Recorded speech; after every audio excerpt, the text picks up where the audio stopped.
বহুত পশু দেখলাম, একটা বাঘ কোনা হানো পাইলাম না, ও তো পাইলাম বাঘ একটা। ও তো ওই কিতা খবর তোরে মানুষের ডরাই না, আমি তো ডরাই না, যা আমার বাড়িতে লিয়ে যা আমারে। ও ভাই ইগুর উপরে উঠিয়া কিতা করো? মাতিও না রে বাবা ভাই, মানুষে বাঘ ডরাইয়া বন জঙ্গলে কোনা খানো থাকতে পারেন না। আমি পাইছি পাইয়া আমি তার উপরে উঠিয়া কইছি আমারে লইয়া তুই আমার বাড়িতে যা।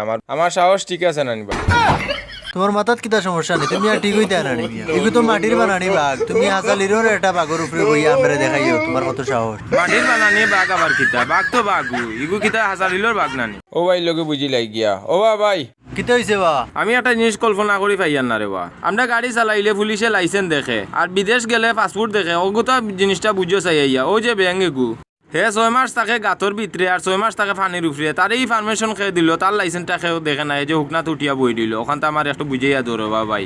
দূর মিয়া তুমি আস্তা এটা পাগল, এগু মাটির বানানি ব্যাংক, এগু 6 মাস গাতো তাও কার পানি তাও, এগু কিতা গাড়ি নিজে তোমার লাইসেন্স দেন লাগবো। যাও মিয়া পার্কের মালিকের লগে বুঝো গিয়া। ইয়াল্লা রে বাবা, এটা জিনিস বুঝাত লাগলাম, তুমিও আমার বুঝতেও দিলে না, রাগ করিলে।